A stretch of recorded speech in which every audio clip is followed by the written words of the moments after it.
is up, everybody? Welcome back to Mile Higher Podcast, episode 59. And today we're going to be talking about the Bobbitts, which is a true crime case, actually, that I'm sure many of you have heard about. It's definitely like an infamous case in history, but it is really, really interesting. And I was actually going to do a video on it on my channel.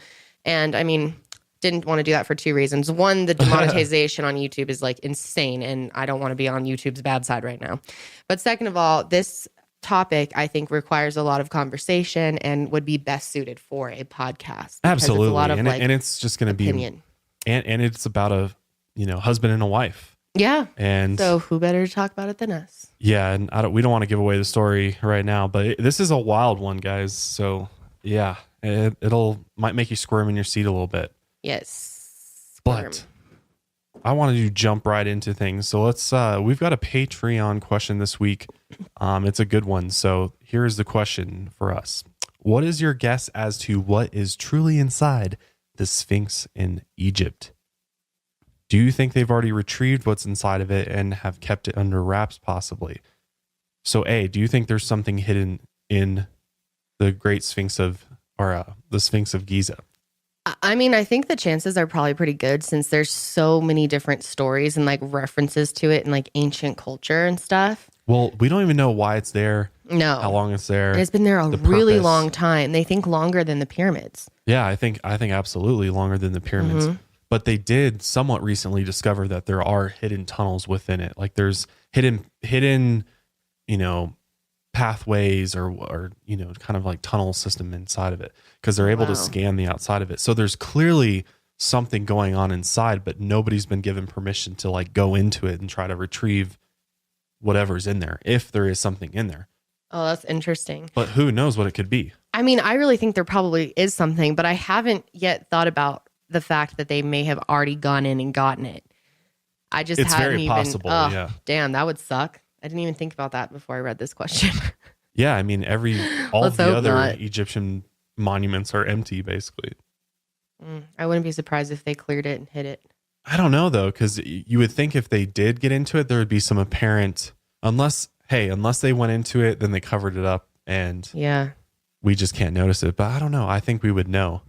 So I don't know. If I had to make a guess, it'd probably have to be, if it's something really crazy, then maybe it's, something even from outer space or something. Like, what if they found some type of energetic crystal or like some sort of radioactive power source, some type of energy source within it. Element 115. Yeah. Wouldn't that be cool? Maybe. Like an element that we're not like familiar with or something like that. Yeah. If you don't know what element 115 is, like Google it, do a quick Google searchy. Or it could just be something completely unknown that's not even known to us. Yeah. Who knows? Or the Ark of the Covenant's there for some reason. I have no idea. That's an interesting thing too. There's a lot of theories about the Ark of the Covenant. We should do a whole podcast on that. I know. I love the ancient shit. The ancient shit's so interesting. I do too. Because there's so much we don't know about them, Yeah. I know. It's crazy. But let's go ahead and jump into today's or this week's news stories. So first of all, there's been a lot of shit going on as far as natural disasters between tornadoes and now these massive floods in the Midwest. Like, guys, if you're in these areas, like, we really feel for you and, hope you stay safe and, take care of yourself and your family. It's a mess. I can't even imagine. I've never had to deal with flooding of any kind. And I can imagine that flooding would be really difficult to deal with because first of all, you basically lose everything because, you can't stop water from filling up. So yeah. Cars are left abandoned. Like, it's a mess right now. It's like pretty much a state of emergency. Yeah, it's historic flooding down there. Yeah, and I feel like it's important we mention that this week because we talked about, climate change last week and flooding, how it will happen. Yeah. And the sad reality of this is like, it's only going to continue to happen. Like, it's just the reality of climate change that hopefully people are waking up and seeing it's real. And it's not going to slow down. There's no way to stop it. It's crazy. It really is. And it feels pretty overwhelming seeing those pictures. I just saw someone's drone footage. Someone just flew their drone up wherever. I can't remember exactly the area, but it was somewhere where the flooding was. Oh, really? Oh, and it was just insane. Yeah, I bet that insane. Was like footage. Flowing rapids going down like Like Main Street. Yes. Yeah. Oh my God, just insanity. It's crazy. So yeah, we really feel for everyone dealing with and that. this is not even from ocean either. This is like from rivers mostly. Yep. And it's affecting the entire Midwest of the United States. It's really bad. I mean, the natural disasters are just getting worse and worse and worse. So yeah, I mean, I don't know what we're going to do about it, but I guess be prepared. You got to be prepared for this kind of stuff to happen if it's going to happen more often. But what do? You can't just like relocate yourself. So, you got to deal with it. And, kudos to all of you guys that have to deal with this shit because we're pretty lucky here in Colorado. We had the bomb cyclone and we got a huge blizzard for like 2 days. They really called it the bomb cyclone? Yeah, it's literally what the storm was called. Yeah. Why? It's a bomb cyclone. Interesting. Because it's like a giant winter cyclone coming through. It was crazy, but shit is already melted. We're back to warmish weather. Actually, it was raining today, but yeah, crazy. Yeah, it is crazy. So the other thing that I kind of heard about this week or this past week is Tom DeLonge. If you don't know who he is, he's former Blink-182 frontman, and he's a huge UFO alien guy, and he now has a company called To the Stars.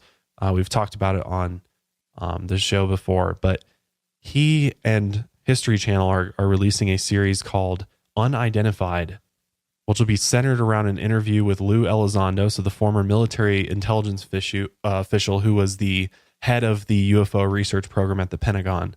And according to Tom, there's going to be some like really groundbreaking stuff in this.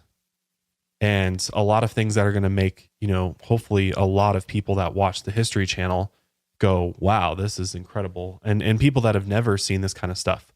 With new UFO, new footage, new types of technology, the anti-gravity stuff, the element stuff. And I'm sure he's telling the truth. I mean, he's really followed through with a lot of the things he said he's going to like release. Yeah. Well, I think it's going to be kind of, their version of Dr. Greer's Unacknowledged, which, by the way, if you haven't seen that, you definitely need to watch that. Oh, yes. As far as like all of the military officials coming forth, like they're going to have these generals and high-ranking military officials that worked within this program or have seen unidentified, flying objects before during their service to tell their stories and tell, really present the evidence in the case for there's fucking life out there, on our doorstep basically. And they're fucking there and they're, here's the evidence for it. So it's going to be really interesting to see what happens with that. And I feel like some of the best evidence in a way, or what's most convincing to me, even like, of course, the footage is great too, but like just hearing people's stories, the more you hear and they sound so real. Yeah. Sorry. I'm like coughing over here. Oh my Lord.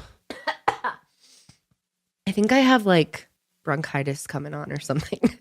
Let's hope not. Oh my Lord, guys. I'm so sorry.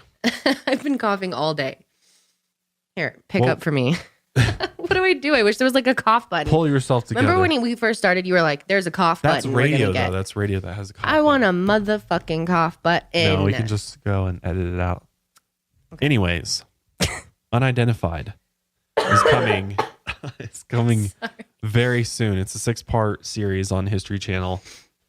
And yeah, it's premiering in May and it should be pretty groundbreaking. And I think a lot of people, we're starting to see more people come into this subject every single week, and more people, see more celebrities tweeting about aliens, and I don't know.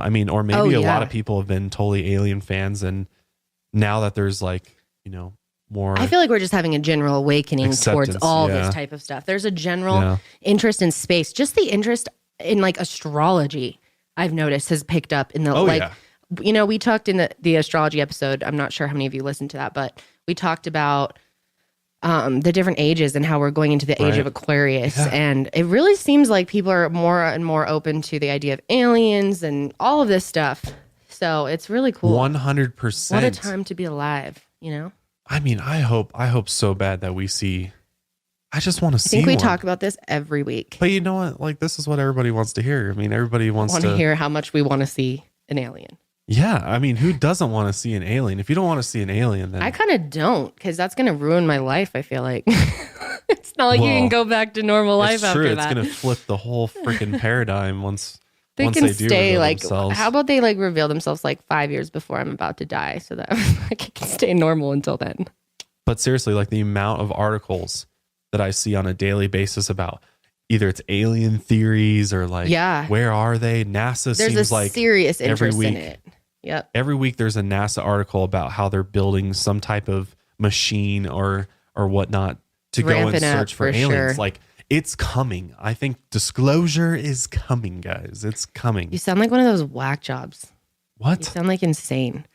Like if I didn't understand what you were saying and I just no, I know what you mean. Had no understanding of aliens, I would listen to you and be like, wow, this guy's crazy. Sound like, but that's what a lot of people would listen to this and be like, wow, they're insane.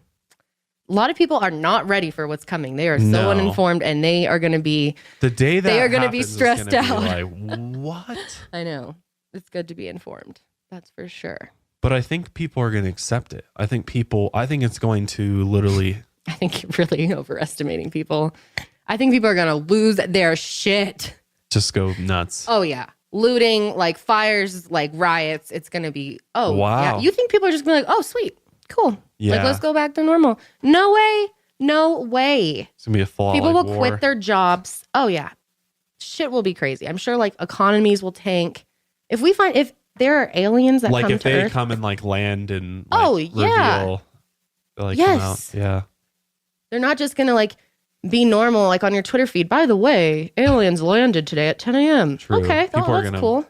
No, yeah. everyone's gonna go insane. Like what? And most people are not ready for this. Like when this happens, most of us that listen to this, know about this kind of stuff will be like, oh wow, I've been waiting for this. Hip hip hooray! No, I'm gonna be like, here. holy fuck, I'm having an anxiety attack. But Really? then I'm gonna be kind of excited. I don't know.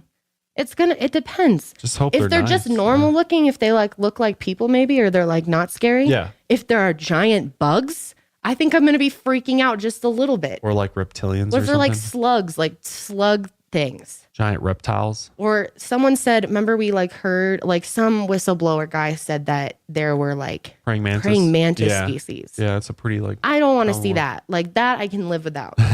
Right? A little terrifying. Like yeah. So I don't know. I think you're right. I think it'll depend on a lot of factors. Yeah, I think it's easy to say like, oh, I'm so excited for aliens to come, but like, but if they look like they're gonna like eat my soul out, I'd be like, oh shit. Yeah, and Should've they could. With these guys, and they could. They could. You never know. The possibilities are endless. But anyway, we'll link that for you guys. You should definitely check that out. It's interesting stuff.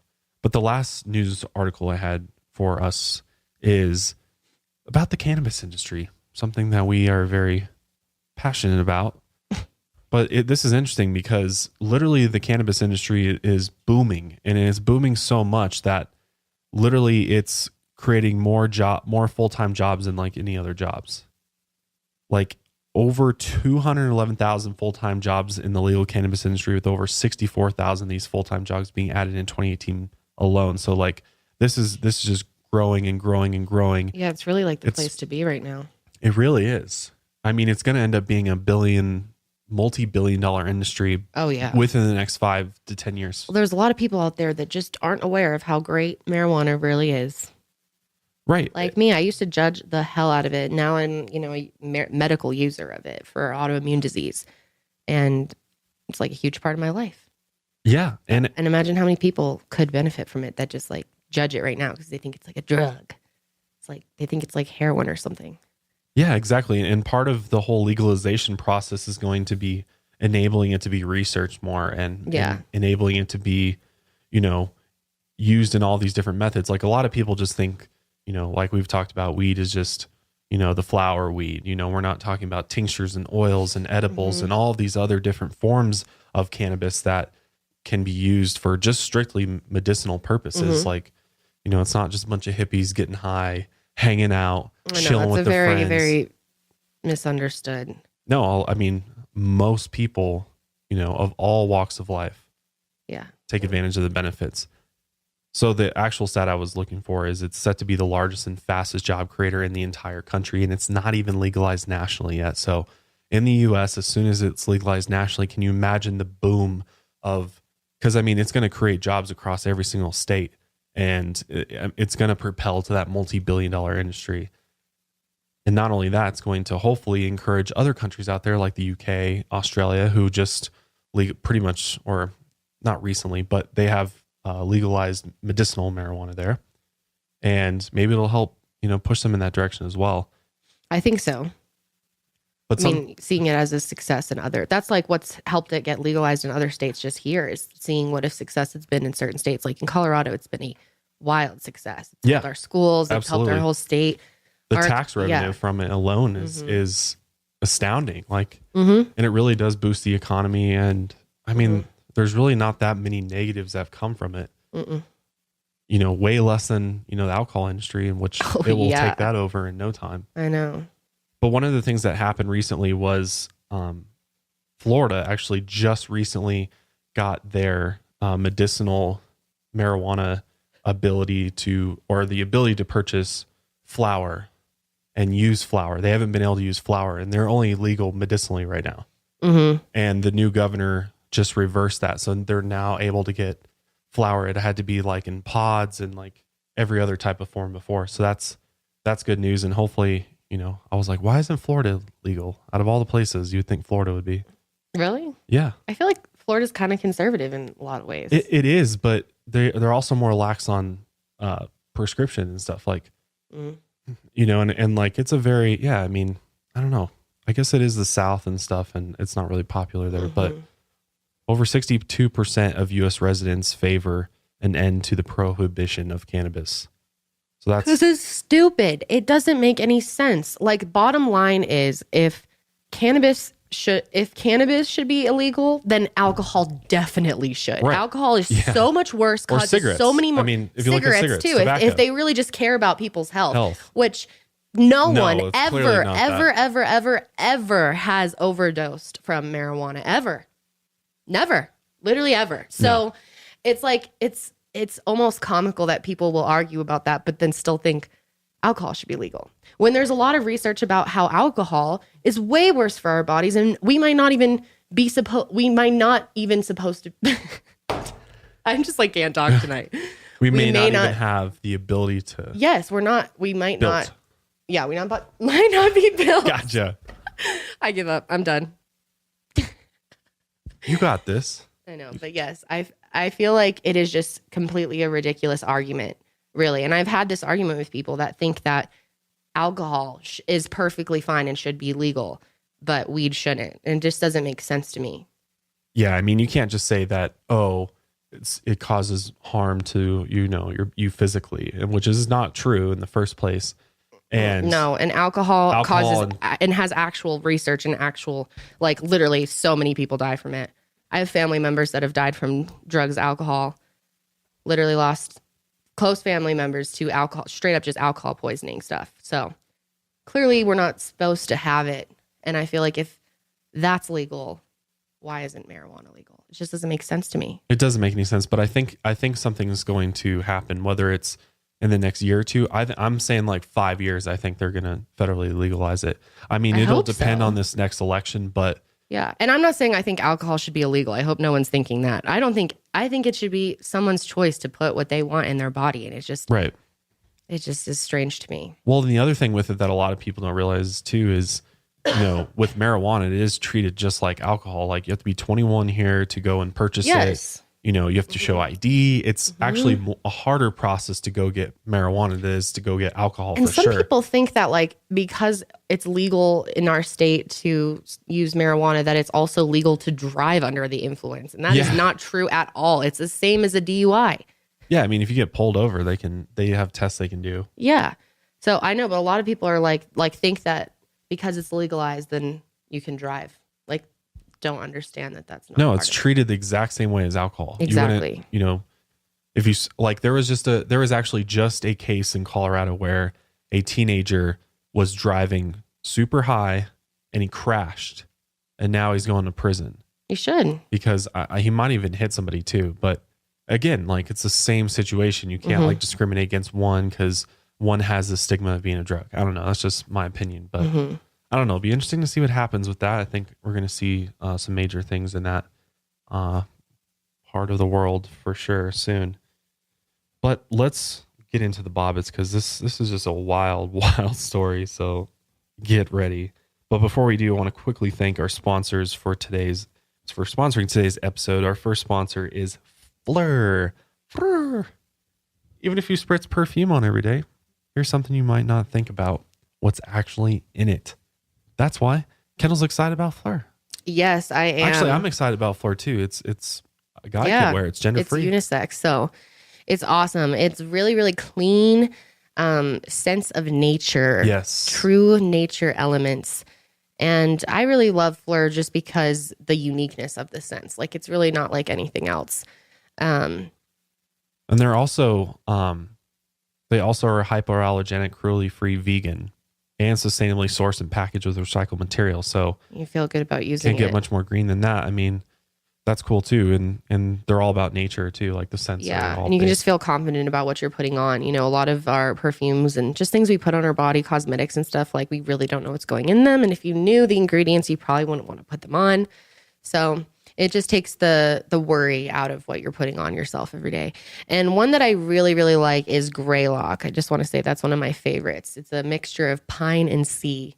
Yeah, that's a good scent. one. Yeah. That's a good one. Sundara is good too. Sundara, yes. I like calming Sundara and too. meditative. Yes. Inspired by a retreat into nature. Mm-hmm. Man, not only have the perfumes, they have body wash, body lotion, as well as candles now as well. So in all of these scents. So all you got to do is go to Fleur.com today and use promo code MileHigher to get 20% off your first custom Fleur sample set. Pick 3 cents to try and get credit towards a full-size bottle of your favorite. That's promo code MileHigher at Fleur.com to get your first 3 fragrance samples at 20% off. PHLUR.com. And our second sponsor is Stamps.com.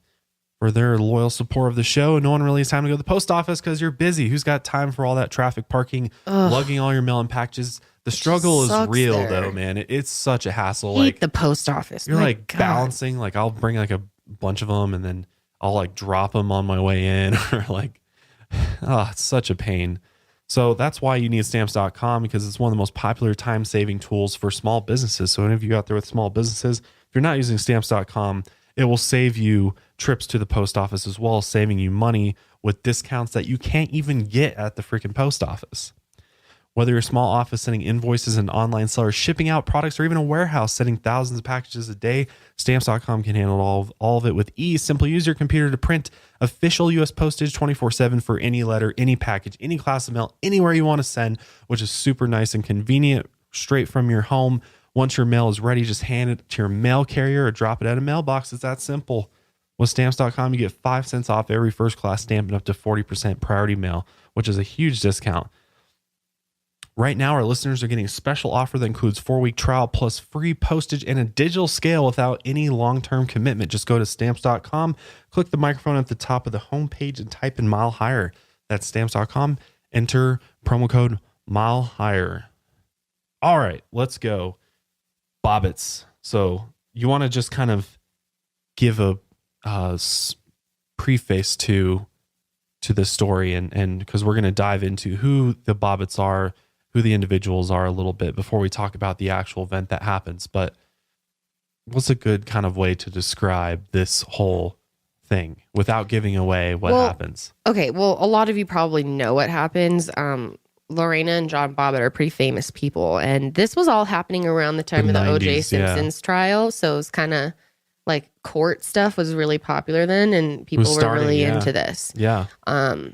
So basically, Lorena and John have like a pretty toxic relationship, and it's complicated. And eventually, Lorena takes some type of revenge on him, as we will talk about. Mm-hmm. But they are both alive, so no one is dead in this crime, which is good. Yeah, for a change. Which is, rare for us. We normally have someone, lots of death in our work. Yeah. So yes, it's more of just a story of their relationship and what happened to them, and then it's definitely going to be something where there's mixed opinions on it. And I think in 2019, this conversation is almost more relevant than it even was back when this happened with the Me Too movement and everything. Yeah, I mean, it's very controversial. I mean, it's hard to really pin blame on one or the. I mean, anyways, you'll just have to see. Yeah. Let's just dive in. Let's get in. All right. So first, we're going to talk about John Bobbitt, or John Wayne Bobbitt. So John, he was born in 1967 and grew up in Niagara Falls, New York. John says that growing up, he watched his mother go through an abusive relationship between her and John's father, which is a very important note to have for later on. Eventually, John's father left and she was left alone with John and his two brothers. John says that they lived in the ghetto and his mom was often raped by other people in the neighborhood. She had difficulty taking care of them, and at the age of 3, he was taken away from his mother, and he and his two brothers were sent to live with his aunt and uncle. According to John, he grew up with a big family and actually went to church every Sunday with them. John said that his biological mother would come around sometimes when he was younger, but stopped coming around later on. John also said that when he was a kid, he had an uncle who molested some of the kids, including John. Oh, that's God.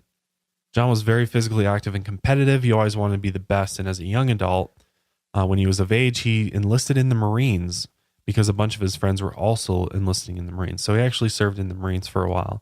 And I think when you hear his childhood, obviously it wasn't easy at all. And he definitely endured some trauma there that I think explains his behavior today and explains a lot of the actions he does later on and with Lorena.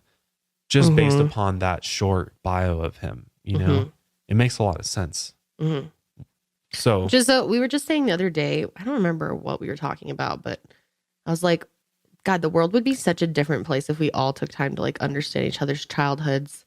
Because so many of the crimes we talk about, we like, not that it excuses anything people do, but it is interesting and definitely makes you understand why someone does something. Absolutely. Your childhood is so impactful on your life. I think so much development happens. I think it's like Freudian theory. Yeah. Sigmund Freud, right? Yeah. I don't know. Yeah, that's right. But I think he says like your personality mainly develops by age like 6. Like the main part of who you are. I think so. Really impacts you. So if you do endure terrible trauma and abuse at a very, very young, 3 years old, he was already probably witnessing shit and having shit happen and hurt to him. people, hurt other people. Right. So I think, you are, that saying, a product of your environment. Yeah. And I think your environment growing up is so key to the person that you develop into later on in life. And, not to say that people that go through abuse or tough situations can't, come out even better on the other side. Oh, and a lot of people do. Most people do, right? Yeah. But the people that don't get that far, yeah. Well, there's a reason that most of the time when we look at these crimes, these kids have had messed up childhoods. Right. Their parents like molested them or beat them or something. And then they go and do it to other people. Right. It's like a cycle of abuse. The cycle of abuse is a very, very real thing. It really is. It really is. It's interesting how all that psychology works. Which, by the way, if I could go back and do a job like a criminologist would be super interesting. Josh, you want to be everything. Josh wants to be an astronaut. Josh wants to also be a pizza maker. Yes, I do want to be a pizza man. You always say you would wish you could work Dream at job. A pizza work at shop. Domino's. At Domino's, though. Ew. Or not Domino's, but a family-owned pizza place. And they would hire you at their family-owned Italian pizza shop. A German boy with no Italian in him. Hey, man. You don't have any. We've checked. I don't. Not a single bit. I'm pretty white. You're pretty German. Yes, I am. Anyways, back to the story. Lorena Bobbitt. She was born in Ecuador in 1969, and by the time she was 7 years old, her parents and her moved to Venezuela. Her family was very hardworking, although they didn't have much money. She was raised in a Catholic household.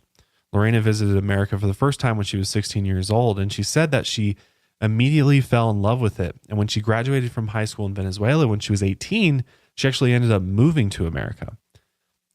She and her family lived in Virginia, and she had a student visa. When she first moved here, she didn't speak any English, and so she took the class English as a second language, which there's a fan out there who's an English as a second language teacher out there. Shout out to you. Yeah. I just happened to see her on Twitter thing. Sorry, random thought. Cool. But Lorena at the time was also working as a nanny and then a nail tech. At the time she met John Bobbitt. So when these two get together, oh man, it was love at first sight. They actually met when Lorena was 18 in 1988. And she said that she was madly in love with him. They met at the Marine Corps ball and it was love at first sight. And they ended up getting married on June 18th, 1989. And the first few months were great at the start, but then things started to change. So yeah, I don't think John really knew what he was going to do after he left the Marines. Mm-mm. So when he got out of the Marines, like as do a lot of veterans when they are discharged from the service, they've got to figure out what they're going to do, with the rest of their life and kind of transition to civilian life and get a job and, continue their career. And John, this was just something that he clearly didn't know what he wanted to do because he couldn't keep a job. And so Lorena was the only steady income and kind of the breadwinner in the relationship, which, I think in any relationship, when you have one person that makes all the money, it does create stress no matter what. Like, no matter what, it doesn't matter how much that person makes. Uh-huh. When both aren't, contributing in some way. And that's the thing is like John, I don't think was contributing really in any sort of monetary way, but I don't know if he was there in other ways either. And let's be real. I mean, it's more difficult for a man, like just by society's, I'm not saying that's what I think, but society as a whole definitely thinks that men should be like the breadwinner and puts that label. And so it's probably like harder on a man, like versus if the woman wasn't working, there wouldn't be as much like of a stigma around that, right. Totally. And it seems like John's the kind of guy that would get kind of down on himself. Yeah. Because he wasn't the breadwinner. He just seems like the kind of guy that was like kind of the man. I'm the man of the relationship. I'm the man of the house type of guy. I don't know. That's just at least how I perceive him as. Yeah. But the house that they had together was eventually foreclosed on, and Lorena went to great lengths, including stealing from Nordstrom's to still try and impress her husband, even though she couldn't afford anything. Shoplifted at Nordstrom, a couple dresses there. Crazy. Which only fucked up their situation more. Yeah. So many times before the incident happens, police were actually called to their where they lived for complaints of domestic violence happening in their house about half a dozen times within the past few years. And that's really important to note, I think. Well, the main thing is stress in the relationship. Clearly there's like turmoil. Yeah. I mean, if the police are getting called because you're fighting, I mean, that's pretty bad. Yeah. Especially multiple times. And they were calling it half a dozen times. Yeah. That's a lot. And they would just like call it on each other too. Yeah. So the police would come out and I think from what they say, it was a lot of, sort of arguing and shoving and kind of yelling and just toxic. Just very toxic. And at one point, John was actually arrested and was ultimately charged with battery and assault. Lorena's friends talked about how they would even see her, and she often had bruises and bumps on her. So clearly, I mean, you don't just get bumps and bruises on you just for yelling at each other. So something physical is happening, clearly. Mm-hmm. And then in 1991, Lorena found out she was pregnant. John and Lorena tell different stories about what really happened when she learned she was pregnant. According to Lorena, she was excited to start a family and really wanted a family. And when she told John the news, he was less than thrilled to hear about it.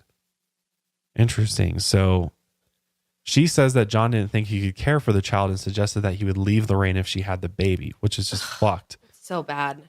Who fucking does that? And I mean, it's these types of things where you start seeing this dude's character and just serious like he's got major flaws. Lorena didn't want to raise the child on her own. She wanted her child to have a dad and clearly that was important. And she claims that John was the one who forced her to get an abortion, and she ended up doing it. That's so traumatic to be forced into something like that. It's just so sad. No one should ever have to make that decision unless they want to do it. That's such a personal decision to make, and to be forced into it by someone, especially your partner who, I mean, if you're like having sex and you're married and stuff, you should have probably already thought about this or talked this through to not put her through this situation. Like, I feel like they didn't at all. Like, she probably had no idea he would be like that. I don't think they were communicating on like it was just a bad situation. Levels.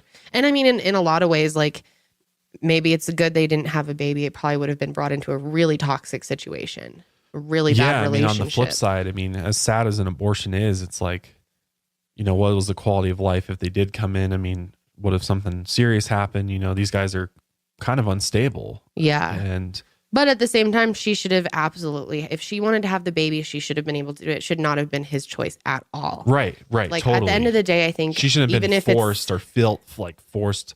Yeah, it's the woman's choice to do what she wants to do with her body at the end of the day, you know? And I mean, it seems like she was forced in the sense of like threatened with maybe physical violence. Like, I'll take. Or just like fear, like you'll be alone. You're going to be a single mom raising them on your own.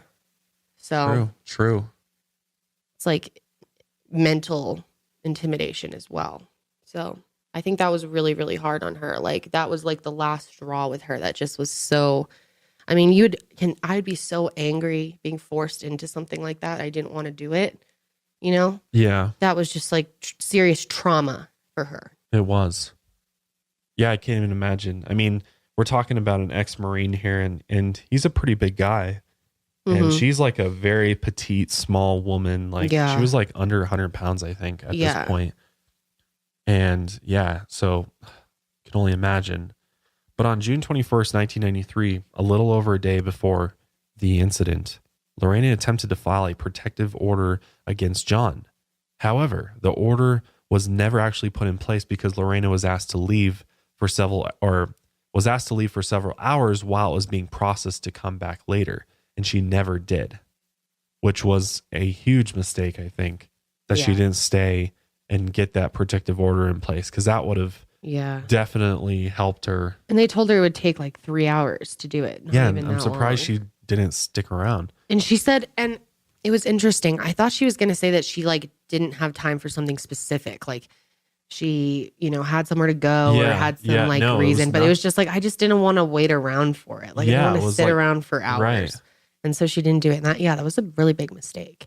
But her going and trying to get that definitely shows what she was dealing with and where her mindset was. Yeah, I mean, it really probably helped her case to having her go the day before. But to play devil's advocate, someone say that maybe she's just doing this to sort of set the scene for what's about to happen. And, maybe she was...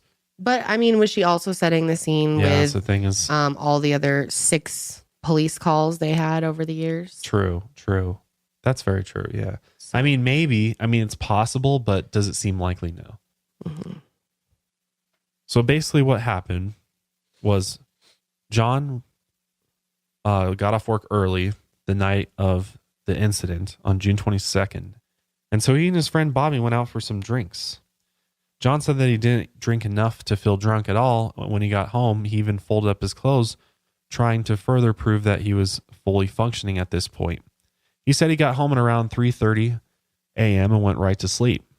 However, Lorena says that while she was sleeping in bed, he got in her bed and started forcibly undressing her and then proceeded to rape her, which is another weird thing about this is the marital rape thing is like, well, she would give him clear, I don't want to do this. So it is still rape. Like, and what's so interesting is how they were talking about, we were watching a documentary on this and they were talking about how like years ago, it was just like everyone would stay, like what happens in a marriage is between the man and the woman and you stay out of it. Private, and there's no such thing as a rape in a marriage. Like, right. Basically your property once you're married. Yeah. And like, obviously now it's different, but. Yeah, there's a law now in place that. Yeah. Thank goodness. Because just because you're married to someone doesn't mean you are their property. Right. That's ridiculous. And that's how he would treat her. And she would talk about how she was like afraid of him and that and then remember he would say like he didn't even know what he was doing. Like sometimes would be in his sleep doing this. Remember he said that shit? Yeah, right. Yeah. That he would just like, so his defense to being accused of marital rape is basically like, he was sleepwalking. I sleepwalk and I sleep sex, I guess. I just have sex while I sleep. And I'm like, what the fuck? I've never even heard of that. Well, okay. And forcibly, like... Maybe once, but then you'd have like a talk the next day, like, look, dude, there's no more of that sleep sex business anymore. Right, like, let's go take your ass to the doctor and figure out why the fuck you're doing that, because no more. Yeah. But to say that over, no. I don't even know. I don't even know if that's a thing, though. I've never even heard of that. Yeah, me either. Never heard of anybody that does that. I've heard sleepwalk and sleep talk. I feel like maybe it could be possible, but I feel like he's totally full of shit. Multiple times. Like it's almost, he makes it sound like it's almost like this repeating, ongoing problem he has. But I mean, I don't know. At the same time, like sleep. Well, not that I believe him, but I feel like maybe sleep sex is possible. I don't know. I've seen people do some Is it possible? Crazy shit. Your brother would like wake up and like go do things in the middle of the night. Yeah, but he wouldn't go like have sex with somebody. Well, no shit. He was a teenager and who was in your house other than you. But he wouldn't. I mean, even when you're sleepwalking, though, you can walk and you can kind of like do basic things. But I guess I've just never sleepwalked, and I've never known anyone who has or seen anyone sleepwalking. So it's hard for me to like I wonder if you could have sex in your sleep. That's so interesting. It seems possible to me, but I don't believe him. I think he's full of shit. Right. Because John said that while he was sleeping, Lorena was trying to talk to him and said, quote unquote, "You hurt my feelings and you did it again and again and again. Are you happy?" But that he didn't show her any sort of response. So I believe that they were talking about divorce, or like that was already something that was happening that sort of, kind of made this more tumultuous, like more toxic. So Lorena says that after being assaulted, she started to feel numb. And she said that while she was laying there in bed for a while, she eventually got up and went to the kitchen for a glass of water. She said she was drinking the water and trying to calm herself down when she saw the knife. I believe it was a 10-inch blade kitchen knife. And if you don't know this story, you're probably like, this is about to blow your mind if you haven't heard this. So she sees this knife. She grabs this knife, walks back into the bedroom, and basically proceeds to like pull the covers off him and slices his ding dong off. Like just straight up clean cut. The cleanest of cuts, dude. I don't know how she did this. Butcher precision. And they described it like she was almost in like this blackout of rage. Like she was just like so fearful. And if you think about it, if you're being raped, right, a penis is kind of like a weapon in a way. So it's kind of natural to attack the thing that's attacking you. It really is kind of a self-defense response. Yeah. Because you want to go after the thing that is doing the harm to you.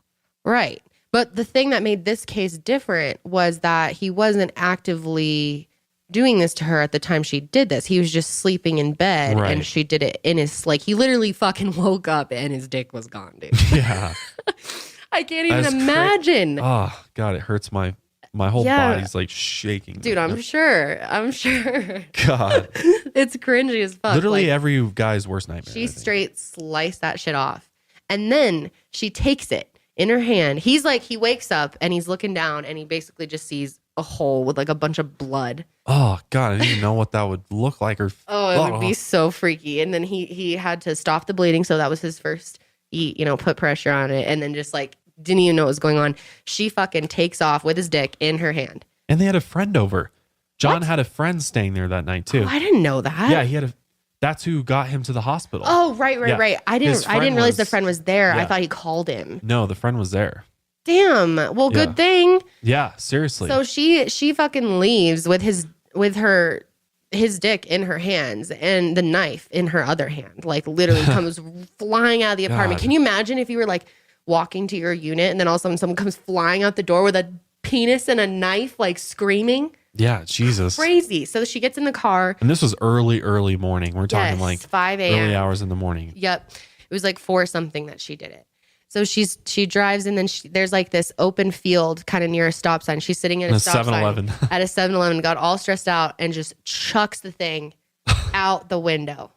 Into the field. Like just straight dick laying in the field. Craziness.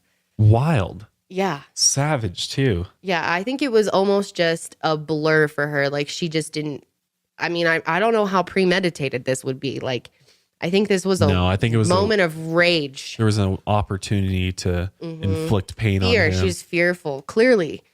I mean, none of us can possibly know how she felt or what she actually went through. And I mean, obviously it's not justifying slicing up somebody's appendage. Yeah. Because you're angry. But at the same time, it's like, she felt like something had to be done. But she was being attacked. So, but he was sleeping at the time, which just makes that's it the thing so is, hard. Like, that's what's so fucking savage about it is he's asleep. I just can't believe that he didn't like wake up. Like, what do you mean? Like she obviously had to like pull it up to slice it off. Oh, I've been wondering that too. Like, did she lift it up to get a good angle when she did the slicing, or did she just like straight hack it? No, I don't think so. I don't think, because that would have been messy as fuck. I don't know. You think he would have stopped her though if he saw her like pulling it up and get and just the cutting, like how sharp was this fucking knife? And like, I've heard like doctors talk about this, that it was like the cleanest cut ever. Like it was straight, like it was perfect. It was surgical perfection. Yeah, surgical perfection, because as we'll talk about here, he does end up reattaching that shit. And it works just fine, as we will get into. Crazy. So it's 5:06 a.m. that morning when the Manassas City Police Department got a call. Oh my God, I can't even imagine that call. Hi, we have a woman who cut her husband's penis off. She's currently on the loose with it. No, but they thought at first, she swallowed it. That was the first word they got over the dispatch. But a girl like I think they may have thought she like bit it off and swallowed it. Yeah. That's so gross. I wonder if that's ever happened. Yeah. Oh God. That is just that is so next gross. level shit.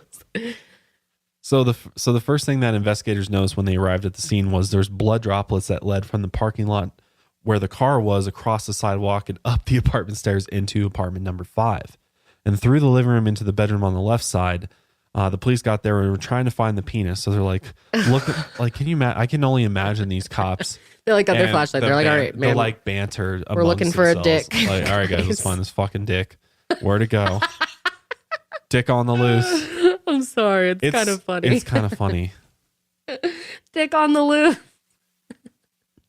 But one of the officers was in the bedroom and they noticed a large pool of blood on the mattress.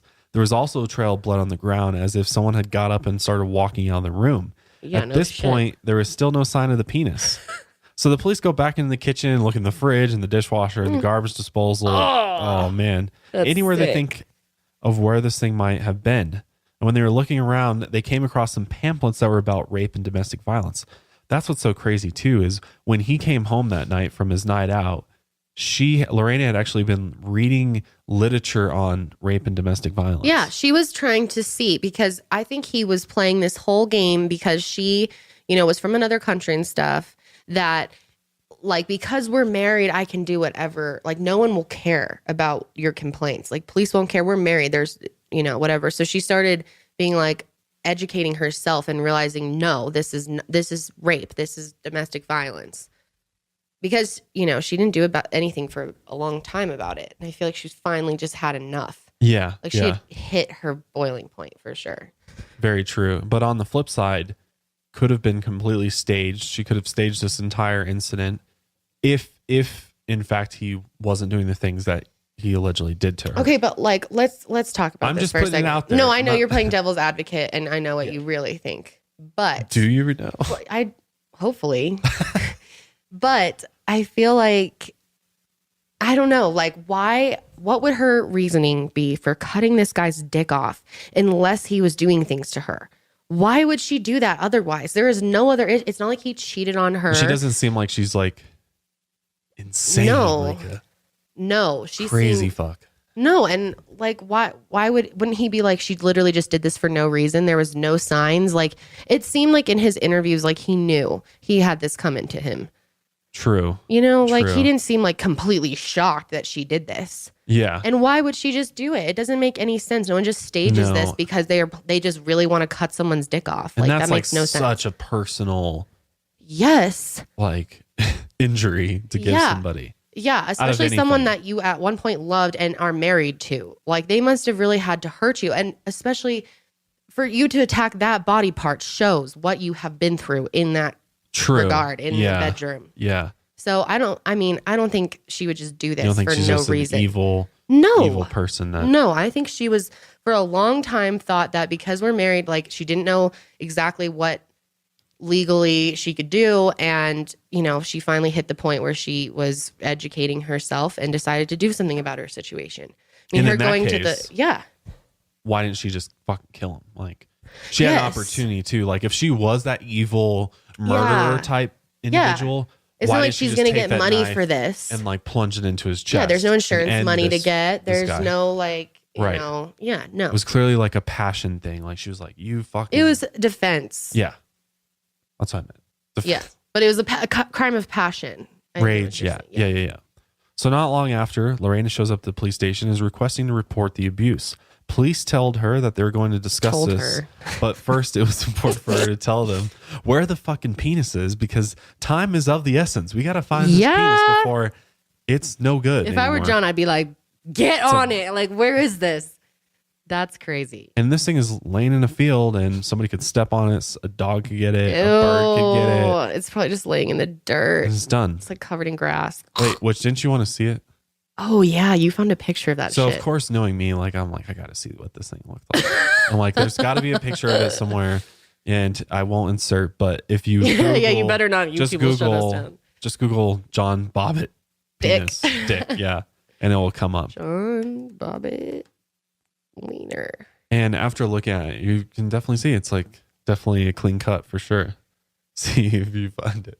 Oh, damn. Wait, that's not it. That looks fake. That looks like wax. That's it? No. No. What the hell? That is like wax. No. It's very obvious when you see it. I don't see it.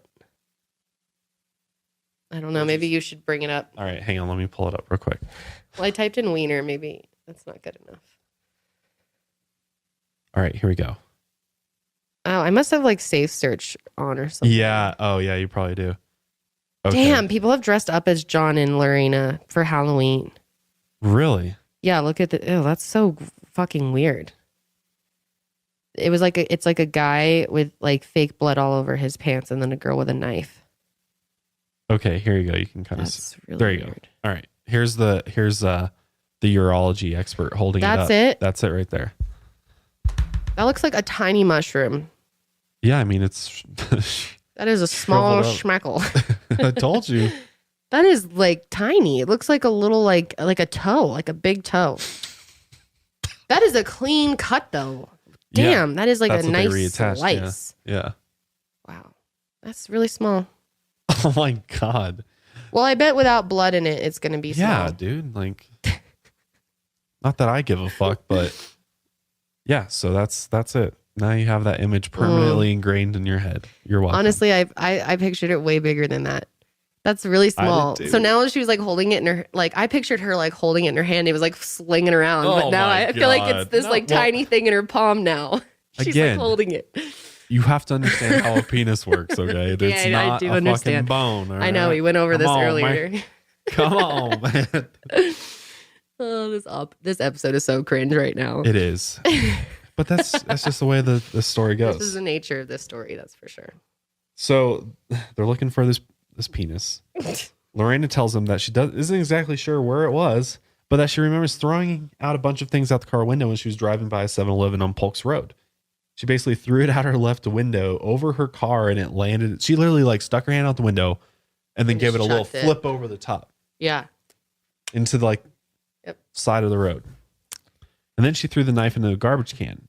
This also happened to be trash day. So before the trash came that day, the police had to run to get the trash before the truck did. And they were actually able to retrieve the knife, which you can look at the picture of the knife. It's a big old knife too, and clearly pretty sharp. But meanwhile, people are searching the area of the land that Lorena described, throwing it out of. And then they eventually find it. The cops eventually find it, but they don't want to touch it because they don't have gloves. So they wait for the EMS. The EMS shows up because they got gloves, and they grab the penis. And then they're like, oh shit, this is like an appendage. And what you're supposed to do is if there's a missing limb or something, is get it on ice as soon as possible, because that helps preserve the blood vessels and everything, I believe.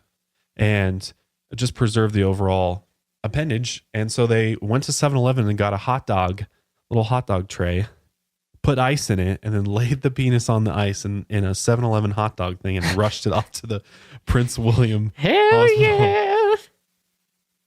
And they were already in the OR with him, the surgeon. So there was a urologist. They're like, hang on, man, we're looking for the dick right now. Right, because they're like, well, shit, we don't have anything to reattach. I wonder if they're talking to him like, yo, look, so let's talk about options here. If we find the dick, here's what's going to happen. Seriously. But if we don't, what are your options? So tell us, you look this up. What happens if you can't reattach it? Or tell them about that case of the other woman. Oh yeah. So I was curious, like, is there any other cases out there where a woman cuts off, a man's penis and does something? So there is a case where somebody did this, and this woman, she's like 48, and she cut off her 60-year-old husband. She was going to be divorcing him. Well, first tied him down to the bed, and then cut his dick off, and then put it down the disposal. So there was no penis to reattach. So what they have to end up doing is kind of just like closing up that area, and then they like have to reroute your whole like urethra and all of the urology stuff for urine and stuff, and you end up having to sit to pee as a guy. Like, they reroute it through your butt. Yeah. Oh my God, that's so gross. That's terrible. I mean, that's fucking frightening. So John was extremely lucky. Did you mention that girl? Yeah. What about her? So what ended up happening to her? Oh, so the girl that did this to this other guy, I don't know, I'm laughing, but she ended up getting like a felony torture charge. Like because it was like very premeditated, and like she tied him up, and then while he was awake, I believe she like cut it off. Like, I can't even, like, that is horrible. And then destroyed it. So yeah, I mean, yeah, that's pretty. If that happens, then the only thing they can do is they can kind of try to create another one from like other skin areas. I think like leg, arm, fat, and like kind of make a dick type thing. But a dick type thing. But yeah, I mean, otherwise you're screwed. Like, but that's where John Bobbitt was extremely lucky that not only did they find his and then they put it on ice and got it to the OR, and Dr. Berman, who's the main surgeon, performed the duty of sewing the penis back on. It took like 9 hours or something to do it. And they actually had a plastic surgeon in there, and because they have to, the main thing with doing this is it's not hard to like reattach an appendage, but it's hard to restore complete functionality to it. So like, obviously with this body part, there's a lot of blood vessels there. So they have to do microscopic blood vessel work, which is astounding that they can do this. I don't even understand how it's done, but they're able to reconnect all these tiny blood vessels basically in order to, restore complete functionality. And yeah, he got pretty lucky. But meanwhile, on the other side of the hospital, Lorena was having a rape kit done because she was saying like, he raped me, But by the next day, all this shit was over on paper. It was on the cover of every single newspaper and getting international coverage at this point, because this is like so bizarre and crazy and weird and unheard of. And with the help of her boss and good friend, Jana Bassetti, Lorena hired an attorney named James Lowe to represent her case. Jana also hired Lorena as an agent and manager and media rep to help her handle all the media attention she was receiving. One of the crazy things about this case was the fact that the newspaper started using her name instead of just wife, and so now her identity had been publicized. When she was arrested on the night of June 23rd, she told the police, "He always has an orgasm and he doesn't wait for me to ever have an orgasm. He's selfish." That's what she was saying. Yeah, she definitely is a little spicy, Lorena. Yeah, definitely a little spicy. That was a little strange comment there. Yeah, very selfish. Yeah, I feel like their relationship was like so sexual too. Oh yeah, like, it must have started that way. Well, if you think about it, like he says, like she didn't speak English very well. I don't think they really talked like and communicated that much. I think she was more of like more of an object to him than a person. He didn't respect her. Yeah, as a exactly. wife. Right. That's it. Yeah. So she ended up being formally charged with malicious wounding, and John was also charged with marital assault. So they both caught charges on this whole incident, which is interesting. Yeah. And basically John was being accused of abusing his wife. And it was confirmed through tests that Lorena had sexual intercourse the night that all this happened. However, John claims that he never had sex with her on this particular night, which is also interesting. So John completely denies. And I mean, you can see news or interviews with him talking about this. And he's, I don't know, I get very sketchy, deceiving vibes from him. Just because he just kind of darts around the question as far as. Yeah, he really does. Did you have sex with him? And he ends up kind of saying, well, she force sex onto me. That's what he said. He said she was like trying to get me to do it and I didn't want to or something. You can tell just by what they did with their lives after this where their intentions lied, both of them. Oh, yeah. Which we'll explain. It's going to make things a lot more clear.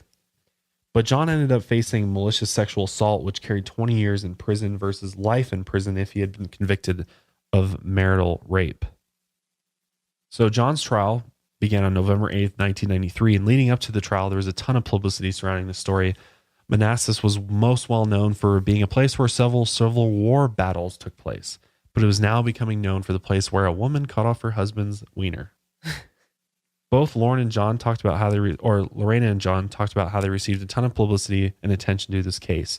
It literally blew up. Like there was cameras everywhere. They were being interviewed by everybody. Yeah. It was huge. Mm-hmm. It really was. So John's trial was a sexual crime and therefore it required permission to air the trial on TV. The lawyers decided not to allow news stations in the room during the trial. During John's trial, he argued that he absolutely didn't rape his wife and that she was the one that attacked him. And he kind of maintains this whole thing like Lorena's just this crazy bitch. She's just crazy. Like he has that attitude towards her. Like she's just kind of like out of her mind. And, you know, she did all this stuff to me. And so I had to restrain her. You know, I had to do this all the time when we were fighting. And that's kind of his whole angle on this. But obviously Lorena told a very different story.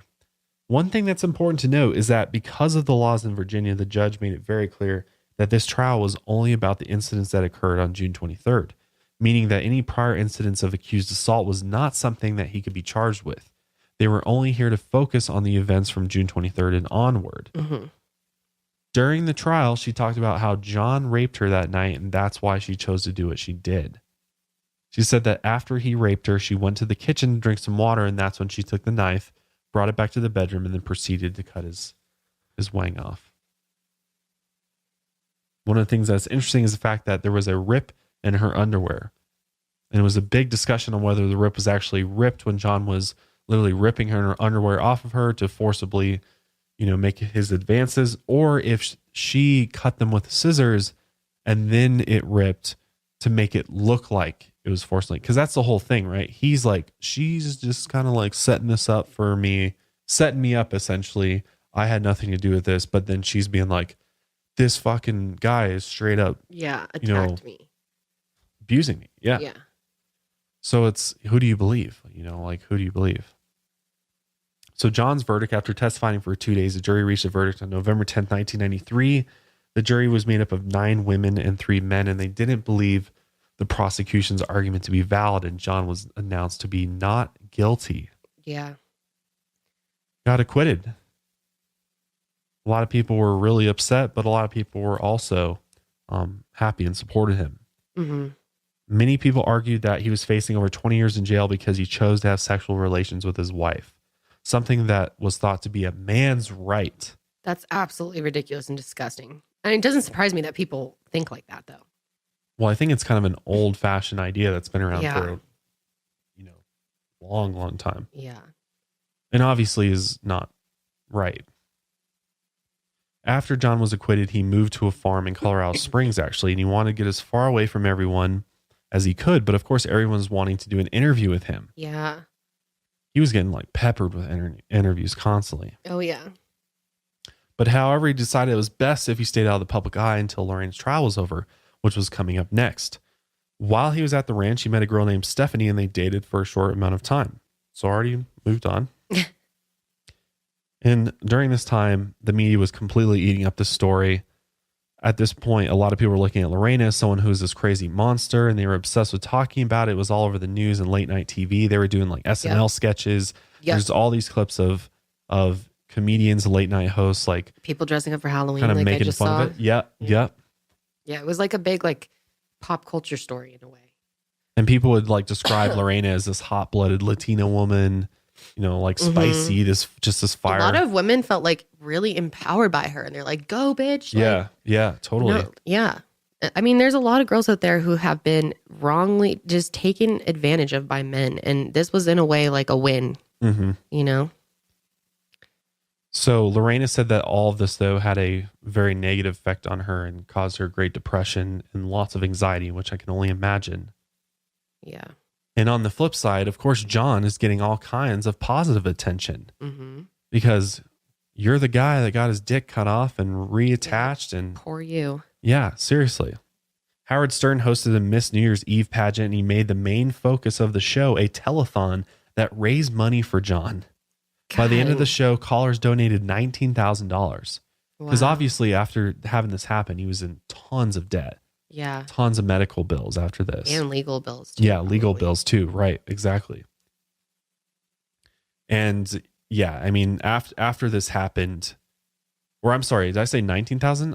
It's 190,000. Holy shit. That's ridiculous. Yeah. For him? Yeah.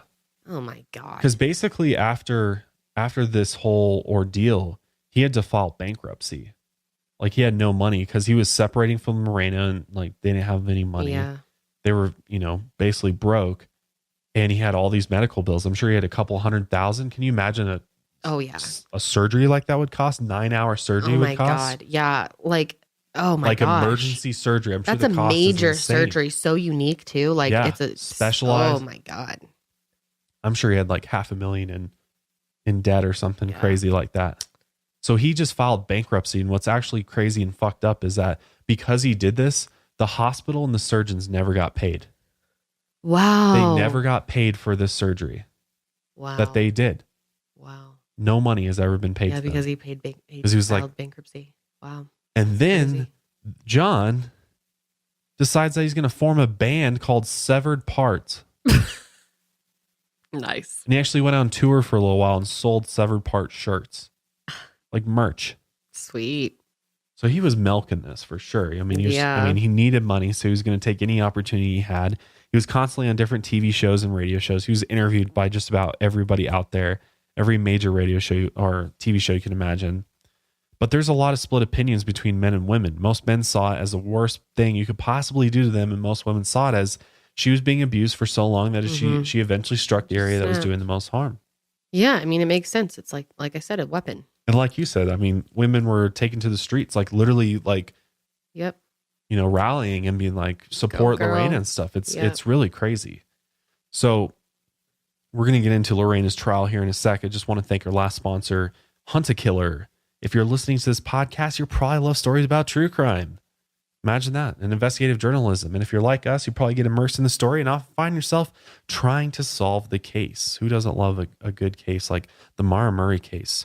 How many people have spent hours just pondering over that or their own time? I mean, I just so want many that people. One to be solved so bad. Oh man, I know. I just want that for her family. So I know. God. But we have something to satisfy that detective in you. Introducing Hunt-A-Killer, your new favorite obsession. It's a monthly subscription game where you become a detective immersed in a murder mystery. Each month you'll receive crime scene photos, evidence, motive, and suspect information that you'll need to solve the crime. It's so interactive and convincing that it looks and feels real, from the newspaper clippings to the clothing left at the crime scenes. And if you think it will be easy, think again. It's very hard. You'll be racking your brain to solve the mystery and anxiously awaiting the next box of clues. So this is something that takes a very long time to solve. And each week you, like the current one, I think you eliminate a suspect every box you get. And they give you the whole backstory. And, this box that we got is about a pharmacist in Chestnut Falls, Illinois, who was murdered on the night of his high school reunion. And basically we have to figure out who his murderer is. There's 5 suspects. And then they send you this whole packet of map. I mean, you really almost have to dedicate a whole area to it and have get the little bulletin board out and start pinning things. I mean, it's very real and it's something that you can do solo or you can do in a group. It's a great date night. I was going to say, great date night. Pour over it on a date night. Yeah. Be detectives together. It'd be really fun as definitely with a partner to try to figure it out. Yeah, definitely. And if you're doing it alone or, there's an online community and you can work with other people at the same point in the story as you, there's forums and all kinds of other people that are into this as well. There's actually over 60,000 people that are in the Hunt-A-Killer online community. And this is super highly rated. And right now, just for our listeners, you can go to huntakiller.com/milehigher and get 20% off your first box. and they only accept 200 members per day. So hurry to take advantage of this offer. That's huntakiller.com/milehigher for 20% off your first box. huntakiller.com/milehigher. See if you have what it takes to get into the mind of a serial killer and solve the mystery. Very cool stuff. Lorena's trial started on January 10th, 1994. She was on trial for malicious wounding charges. This was the trial that everyone, especially the media, was really looking forward to. Cameras were actually allowed in the courtroom during her trial. So it was a huge deal. Yes. TV sensation. Back then, I mean, the OJ trial was so big for TV that they had to take advantage of this too. The trial was originally set for December 23rd, but was moved to January 10th because media outlets were worried that no one would tune in because it was so close to the holidays. Can you imagine that? They moved the trial to January 10th. That's crazy. Lorena's plan for defense was to claim temporary insanity and irresistible impulse. They were going to argue that she went through so much trauma from being raped and therefore temporarily had just snapped and went berserk. I think that's really understandable. I do too. I think you can definitely hit your breaking point. I mean, we always say so angry. Don't hit your breaking point, but I think we all have a breaking point that you can only take so much abuse or so much shit. It's like if you're you were sitting in a cage like an animal and someone's just poking you with a stick over and over and over and over. Totally. Eventually you're going to fucking take that stick and cut that shit off. Yeah. Yeah. I mean, it makes a lot of sense to me.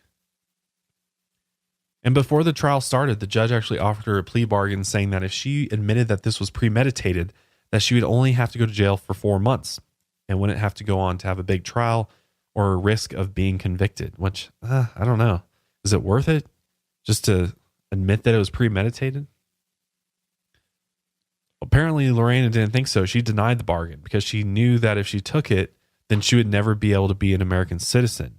Oh. Which is interesting because that's another thing to this too, is she's not an American citizen. She's from Venezuela and the whole idea, this whole thing is also she was probably with him too, because, if you're married to an American citizen, especially a Marine, he's going to be able to help you get citizenship and, sort of live out that American dream that I think she wanted.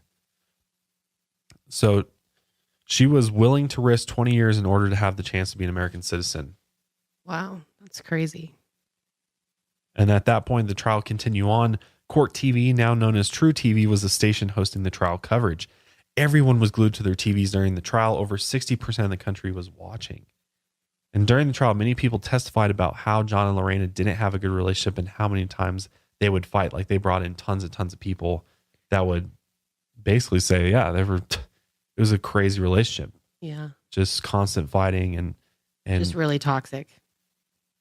And one of the things that she talked about was the first time he had ever punched her. She said that they were driving back home on the highway. Lorena says that John had been drinking but was still driving and going around 85 or 90 miles per hour and was swerving. So scary. She said that she then tried to grab the steering wheel, and that's when he just straight up punched her in the chest. Damn. Which is fucking ridiculous. So scary. And then she said that once they got home, John grabbed her arm and brought her into the apartment and then proceeded to kick her and tell her that, "I told you not to cry," quote unquote. Wow. After this, an officer showed up and Lorena says that John became a totally different person. He wasn't aggressive and yelling and all of a sudden was very calm. What's this dude's sign? Yeah, seriously, look it up. Lorena decided to leave the apartment and sleep in her car in the parking lot after work. Lorena my God. Lorena denied ever telling anyone about this incident because she was so mortified that the person she loved reacted in this way. And she was in total shock. He's an Aries. No shit. Aggressive. Yeah. And they're known for being really aggressive in sex, like men. I even talked about this in my video with Kathleen. Yeah, you did. Yes.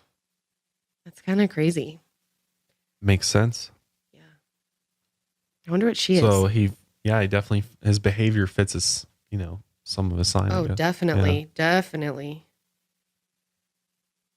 And the whole thing with Lorena too is she said she was raised Catholic and she doesn't believe in divorce, which Catholics don't believe in divorce.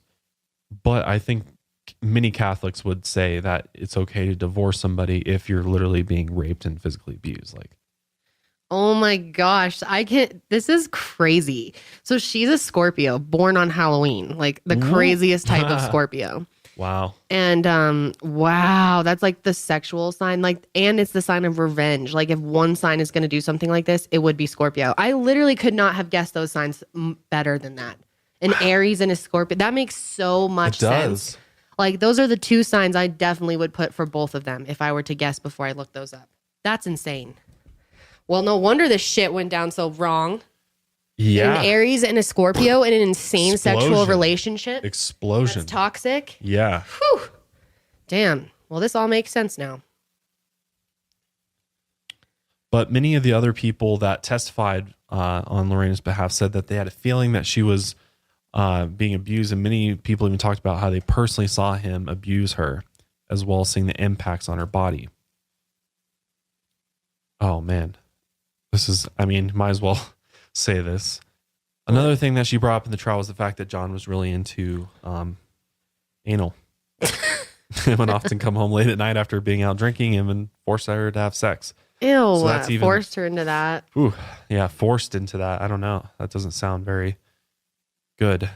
And like I said, when you hear what this dude did after all this, you can tell that he really was this like sexual as fuck person. Yeah. And I think, and then she just was not having it. She did not like this. But in addition, there were many of John's friends that testified in court that John had a history of talking about his sexual fantasies. They said that John talked about how he liked to have forced sex because that turned him on. And he denies this, but honestly, I think he's lying. I think he did really like this. Really? Like, that's your current guess on it. Yeah. I think just by hearing him talk, that's what I thought too. He just seems like that type of aggressive guy. I mean, it kind of fits. I mean, Aries, Marine, tough, physical. So I don't know. It kind of makes sense that you'd be into that type of stuff. But there was actually another incident that was brought up involving a tape recorder in 1993. Lorena says that at the time she was wanting to get a divorce from John, and so he brought a tape recorder to start recording all the insults and put downs that John would say to her so that she could show it to the divorce lawyer. She said that when John found out about the recorder, he was extremely pissed and physically and sexually abused her just straight on the spot. She also said that John threatened her and that if she tried to divorce him, that he would follow her everywhere and wait outside her work. So that's crazy. I mean, if what she's saying is true, then John's just a complete fucking nut job that, is a scary individual to be married with for sure. And when it was time for John to take the stand, he denied ever having forced sex with his wife. However, he did admit to restraining her on many occasions. And he said that he would sometimes push her, hold her down to try and restrain her from hitting him, but that he would never hit or hurt her, which I just think is bullshit. And I think if you see him talking about this, you can tell. You can just tell he's bullshitting. Yeah, I agree. But they also brought up that in February 1991, John was charged with assault and battery on his wife. He said that he never pleaded guilty or admitted doing it. But when an officer was asked to take the stand, the officer confirmed that John willingly entered a plea of guilty. John kept denying or even remember being in the incident when he was charged, even though there was actual proof being presented. So this was like, he was like a abuser for a while, and there was like multiple incidents. He did, he went to jail multiple times. Like we said, the cops were there all the time. So this was like kind of an ongoing thing that, eventually could blow up into what it did. I mean, it seems very plausible. Lorena actually received a lot of support from the Hispanic community during her trial. On a daily basis. There were upwards of 50 people who would be there to cheer her on when she entered the courtroom for the day, as well as when she left. During the trial, Lorena says that she doesn't remember actually doing the cutting. She said the next thing she remembers was driving the car, but still being confused about what was going on. That doesn't surprise me. Like, I can see how you would just be like in a complete blur. I think you just have to be in a rage to do that. Because, I mean, even who wants to do that? Who wants to cut off somebody's, genitals? Like, that's just like crossing the line no matter what, male or female. That's just like fucked. Like, you don't do that. I know. That's really, really savage. So, I mean, she had to have just been in this insane state mindset. Of mind, yeah. Well, I think when you're just feeling attacked, like, it makes sense. You've been through enough. Like, it's like almost like PTSD at that point. It's like triggering. And she did say that after she like threw his dick away and stuff, that she felt like a sense of peace finally. Like she finally felt like a weight lifted off, like it's over. Like, he can never do that to me again. I think that's absolutely true. And if you're feeling like you're stuck in the marriage, you can't get divorced, you can't get help, then maybe that feels like the only way you can really escape the rapes. Yeah. I mean, it makes sense. Definitely makes sense. It's really hard for me to like I have to say, I am a woman who has never been in, and I know it's really, really rare, sadly, but I've never been sexually mistreated ever. And so it's hard to understand like what she could have been feeling. Right. Like I've never had understand. that feeling of being taken advantage of in that way of my body. Right. So it's something completely different. It's on another level for sure. I feel like unless you've been through it, you can't understand what she may have been feeling in that moment, you know? So it's really we hard. can't even understand really this whole situation when you think about it. Like, neither really of us have been in like an abusive relationship or had. And we've been together since we were thing. 17. So it's been pretty much it for each other. We've only been together. And we have a very, very like mellow relationship. We don't have like fighting like this. Like, I don't know. I've never like raged with a guy to like even know what it would feel like to be scared of. I've never been scared of a guy ever. And that's really, really rare. Or just like ever felt like violence was needed in the situation. Yeah. Yes. Never felt like I needed to defend myself ever or anything like that. Somebody was going to come, hurt me. Yeah. Yeah. Which I feel really, really lucky because the more I learn and the more I hear, happens to so I many just people, feel like it's so uncommon to not have gone through stuff like that. Yeah. Yeah. It's wild. You're definitely fortunate for sure. Yeah. And I mean, during her trial, like so many people came forward, clients that Lorena had at the nail salon came forward and said that they too. Yeah, they remembered seeing bruises all over her arms and stuff. Like, oh yeah, that too. But a lot of women just like came forward just saying that they have gone through similar things. They just felt like they could be honest because of Lorena. Yeah, yeah.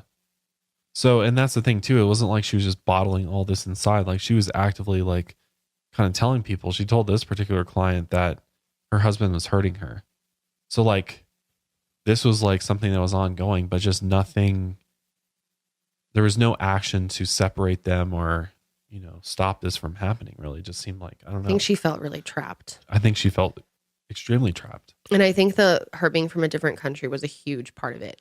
Just her lack of understanding and culture and just, and I think he was misinforming her a lot too. I do too. Yeah. I think he was totally like threatening her, kind of like playing a power position, controlling her. Yeah. Yeah, absolutely. Mm-hmm. So initially all the state psychiatrists were in agreement and thought that Lorena had a sound mind and full control when this happened. And that was more of a matter of spite and anger.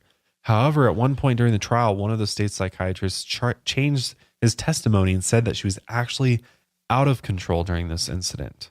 So Lorena's verdict was made up by a jury made up of 7 women and 5 men who found her to be temporarily insane. Lorena was not going to be sent to prison, but instead was sent to a psychiatric ward for 45 days.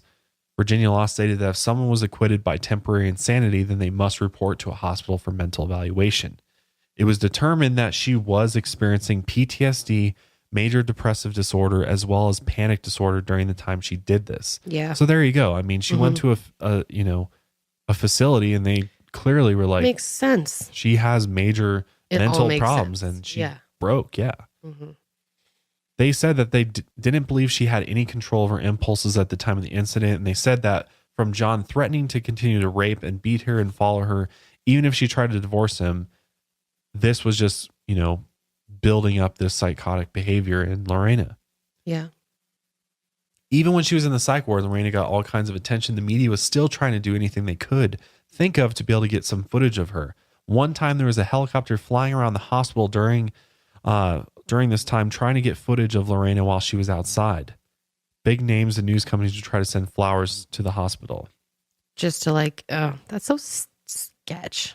I mean, they really made a spectacle out of this. Like a complete, this thing blew. Oh yeah. It was like a big story. Blew up.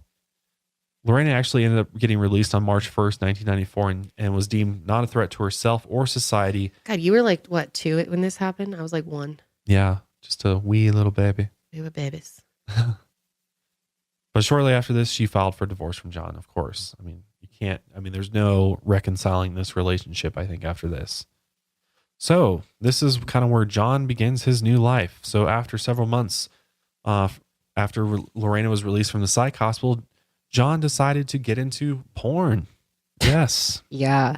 John is basically approached by Ron Jeremy, who is a very famous adult film star / filmmaker. He's like old now, but one of the OGs of porn, and basically was like, hey, like, come make a movie with us. You know, you'll make money, and yeah, everybody's interested in this guy that had his dick reattached. So John ended up doing a couple adult films. One was called John Wayne Bobbitt Uncut. And of course, I had to Google this. And I ended up actually finding a clip from this film. What? There is a clip on Pornhub. I kind of want to watch it now, but I kind of don't. Porn makes me nauseous. It's really, it's just really, I think I could live without it. I don't know. I don't know, man. I don't know. God, that's crazy to want to do that after all that.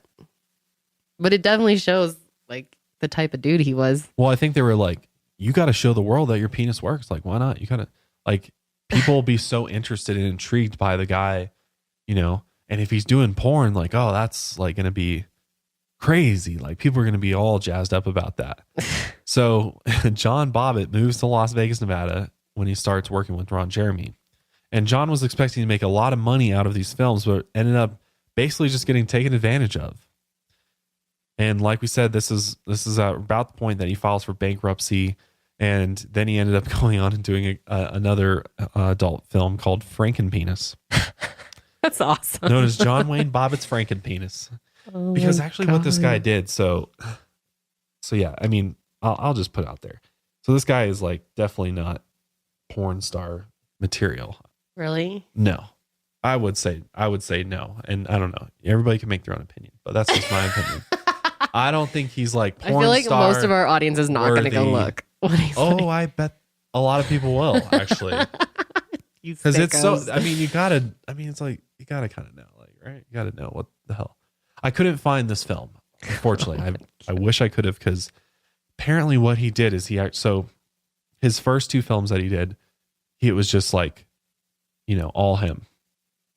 And he had full functionality, but he didn't have like, I don't know, something seems a bit off. I'll just put it that way. Like, really? Like, it seems like it's sort of working, but it's definitely not, he's definitely not getting like maximum performance out of this thing. Like, that's the only thing. Like, it's a little fucking, it's a little disturbing. So what he ends up doing. Josh gives him a C. I don't know. It's almost a D. Oh, a D. F? D plus. I'll give him a D plus. D plus performance. Okay. I would say. And I'm not a porn expert by any means. But oh, sure. But anyways, what this guy ended up doing is, because I think his first 2 like performances were like, and probably because Ron Jeremy was like, hey, you gotta like beef this thing up, man. Like, we gotta, I want to do Frankenpenis. You gotta get this thing looking crazy. So he goes to another surgeon, and he actually gets fat injected into his penis. So weird. And God, leave the poor thing alone. The wiener's like, God damn, just let me live. Yeah, it's been through the ringer, Jesus. But they likened it to like a Coke can. So if you think about a Coke can. Yeah, I mean, it was just like kind of short and fat, you know? Short and fat, okay. So yeah. But Coke cans are kind of long. Yeah, I mean, sure. I can't believe we're having this conversation right now on this podcast. I know. Oh my God, what is our life? But then he ended up reversing it. Yeah, he's like, fuck that. Didn't look good. But anyway, John goes on his way. And in 1994, he ended up being charged with striking Christina Elliott, a 21-year-old former exotic dancer he met in Las Vegas on a publicity tour. And on August 31st, 1994, he was convicted of battery and sentenced to 15 days in jail. Which, come on. I mean, clearly this guy's a fucking woman abuser. Like, Yeah. It's so obvious. I mean, multiple women. Again? I mean, he's just continuing this cycle of violence. And while he lived in Vegas in 1998, he worked as many jobs: bartender, limo driver, mover, pizza delivery driver, tow truck operator, frankenpenis. And he also had a stint serving at a wedding chapel as a minister of a Universal Life Church there. But then in 1999, he pled guilty to a felony charge of attempted theft of stealing $150,000 worth of clothing in Nevada. What he was doing was essentially stealing clothes and then returning them to different store locations. In that same year, he started dating a girl named Desiree. And at one point, Desiree started paying for John to live in an apartment because he had no money. She would travel back and forth between where she lived and to the apartment. When they broke up, Desiree wanted to make sure that the apartment was going to transfer over to just his name. And when she went to confirm, John got extremely aggressive and started to beat her with random objects in the apartment. Desiree then claims that she was tied up and repeatedly raped. So this dude's got multiple victims and multiple women that are saying he's a rapist. I mean, and honestly, like when you see this dude and you see an interview and you're like, yep, he seems like a piece of shit for sure that would do this kind of stuff. Desiree says that John told her that she was his new Lorena and that nothing would ever keep him away from her. At one point, Desiree decided that she was going to try and literally play dead so that maybe he would think she's dead and leave her alone. At one point, she did this to the point where he was trying to see if she was still breathing. He then untied her and walked towards the door, and that's when she said she ran out of the apartment. John was found guilty of harassing her and was charged with harassment. And at the time of the charge, there weren't allegations of rape, and so a rape kit was not involved. So he's just like getting away with raping. It's crazy. However, during that day that all this happened, there happened to be a boy living in the apartment across the hall, actually, that heard some yelling from outside his apartment. And so when he looked out the people, he actually saw John dragging Lorena by the hair through the hallway of the apartment. Or Desiree, I'm sorry, through the apartment. And then in 2003, he was sentenced to prison for violating his probation. And then he was arrested on battery charges involving his then wife, Joanna Farrell. Mm-hmm. So he's just like one victim after the next. Yeah. He's just like that kind of guy. You can just tell by just how he was. Like he clearly, his, personality was a certain type of dude, Yeah. I feel like we've all like known that type of guy, Mm-hmm. Just like slimy. Worse than that. But as far as Lorena, though, after she got out of the psych ward, she wanted to participate in either like a TV special or a movie about her life. Because this was a way for her to make money, but she also wanted a chance to like tell the truth and like the real story of like what happened and not just what the media was portraying. If some type of show was to happen, the money was going to go into a trust, and the only beneficiary of that trust was going to be Lorena. However, her friend boss, Jana, convinced her to sign a contract that would give 15% of the shares to Jana. Lorena said that when she signed the contract, she had no idea that Jana was going to be taking some of the money from her. And she says that she felt extremely betrayed by her and was forced to cut ties. Damn. Yeah, that's savage. It is. She was also offered $1 million deal with Playboy to do a spread in Playboy. And she turned it down. She was like, I wasn't raised like that. So good for her. And that really shows you again, like if she was the type to stage this whole thing, make up this whole thing and just cut someone's dick off for no reason, wouldn't she be also the type to go and make as much money off of it as possible? Yes. And she's not. So I think that really shows the fact that he went on and did porn. She got offered probably more and didn't. So after her trial, her family actually moved from Venezuela to the U.S. to support their daughter. And in December of 1997, actually, Lorena was charged with a misdemeanor of assault and battery from punching her mother in the face. Damn. Because they apparently had an ongoing little feud going on, but ultimately she was found guilty. So who knows if that's indeed what happened. But I mean, I think people on, kind of who back up John Bobbitt and this whole idea that she staged this and she was just as crazy and violent and stuff, things like this, you might be like, oh, maybe she did play into this. And I think she did have definitely a role in this. And obviously nothing she did deserved what she got. But at the same time, I think it was just toxic. Like, I think she was also like not making it any better for herself either. Yeah, no. Mm-hmm. But after all this, Lorena actually decided to go to college, and that's where she met a man named David, and David and her hit it off, and their friendship turned into love. And then she also, so great. Yeah, so she ended up finding love. Good, happy story. And ending. Yeah, and she ended up devoting a ton of time, even to this day, spreading awareness on domestic violence and helping women get out of bad relationships. She even created the Lorena Gallo Foundation in 2008. And that just, again, shows you she didn't fucking make this up. Right?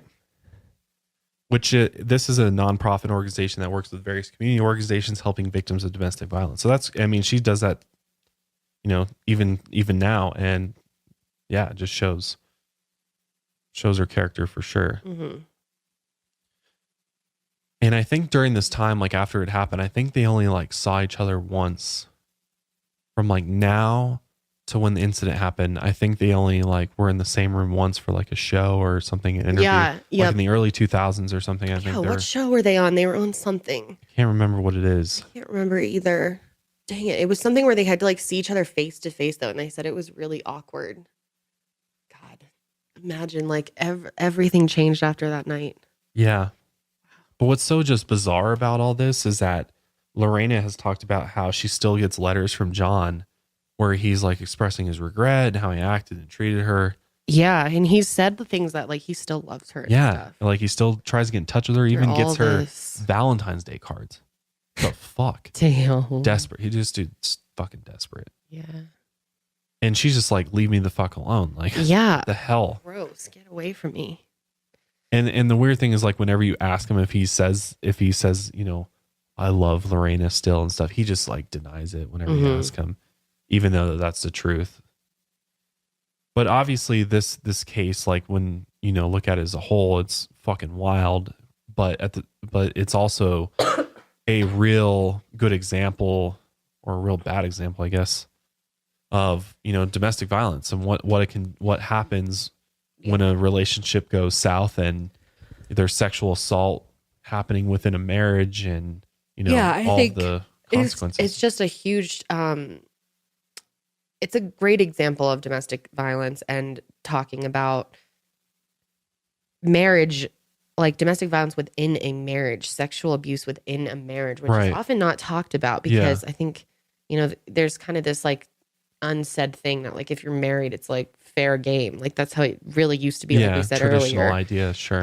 But yeah, I mean, it's really, I mean, this case launched like them, they like made laws because of this, right? The Violence Against Women Act. Yeah. So yeah, it's an interesting case for sure. So yeah, I mean, it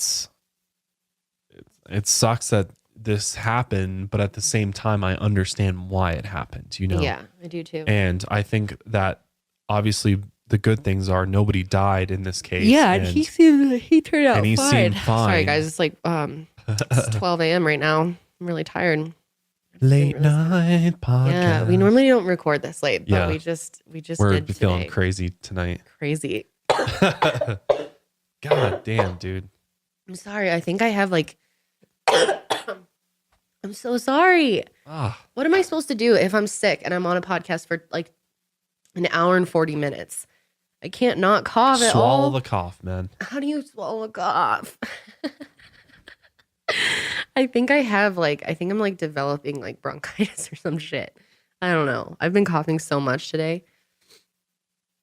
Anyways. Okay, Josh. Sorry. You're so perfect. I'm Josh sorry never that you're is coughing. sick. I hope you feel better. I will make you some tea after this. How about you know what? You fucking better. I'll make you some tea, honey. You better. I will do it for you. Okay, thank you. But to wrap this whole thing up, you know, this case is still like has pertinence to today. And obviously, like you mentioned the Me Too movement, all of that. Like, yeah, you know, sexual violence is still very like rampant and apparent in society. And it's a real issue that we got to continue talking about and, you know, trying to improve. And I think a lot of it is just changing, you know, not only changing men's minds about, you know, what a relationship is and, you know, equal, you know. It starts at childhood though. Right. Like, it's more about raising good children. Yeah. You know, that's really how you change the world and fix this problem. And is like raising good men, raising good women too, raising women who respect men as well as respect themselves and vice versa with men. And I think that as a parent is like your responsibility before sending your kid into the world. And not teaching your kids that just because you're a male means you have some That's type of advantage or power.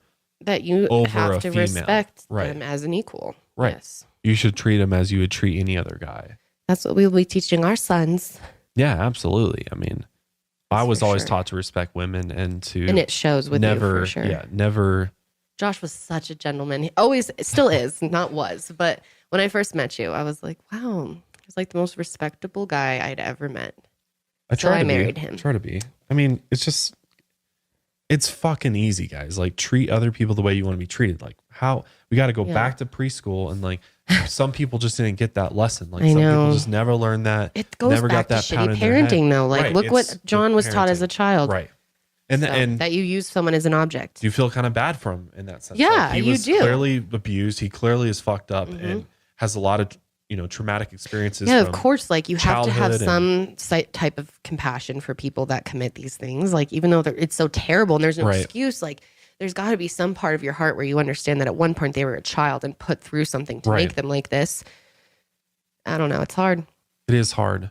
Endless discussion. But I mean, I think this story is at least a lesson learner for all of us. And, obviously if you're experiencing domestic violence, you gotta get help and get out of a situation like that. Yeah. We will leave resources in the description box, actually. Yeah. We'll leave the phone number for the National Domestic Violence Hotline, which quickly is just 1-800-799-7233. Because there are so many ways to get help, even if you're, you're not sure if your situation, you never know. So always reach out if you're concerned about your situation. I mean, and it's such a real thing. I actually had a client when I was working in IT that was a women's shelter. Oh, I remember that. Yeah. And I used to go over there and it's a battered women's shelter. Yeah. And I mean, it's just, I remember hearing phone calls and like, just, the people that work there talking about, talking to women that are like, I got to get out before my husband gets home, or, I got to get my kids out, and so scary. We don't have any way to get there. We need help. And it's there. The crazy thing is that there's so many people and women that are dealing with these types of situations in our world right now. I know. It's really sad. And heart really goes out to them. It just sucks to not have basic respect of your body. It's just so shitty, so vulnerable, and it's not the way it should be at all. It's just completely unfair. And yeah, I mean, shit. I don't know. It's an intense topic. It is. For sure. It is. Yeah. Now we're starting to just like, I know. It's like really late. Feeling sad now. But anyways, it's an intense topic. It is a very intense topic. As funny as the whole thing is, cutting off the penis and everything. Yeah, it's a really serious topic. But yeah, I mean, hopefully you guys found this story interesting, especially if you haven't heard it before. Yeah, and I want to know your guys' thoughts too. Like, what do you think? Do you think this was handled right? Should Lorena have gotten in more trouble? Should John have gotten in more trouble? Right. Well, did they kind of break even? Was it kind of fair at the end? Well, I think that's kind of the result of it is it was kind of like what the judge these things offset. Yeah. The charges offset each other, and they're like, we don't really know what to do. Like, it's he shed. It's, he shed, her, she shed. Her word versus his. So. Yep. But should she have served at least some type of punishment for I mean, at the end of the day, she sliced it off. But then at the end of the day, I think it's self-defense. He was accused of all these other sexual assaults. So yeah, I mean, kind of seems fair. But let us know what you guys think. Yes. Make sure you subscribe, like this video on YouTube if you're watching. But yeah, guys, thanks for listening and joining us on the Mile High Podcast. We will see you guys next time. Stay safe out there. Stay woke. We'll see you next time.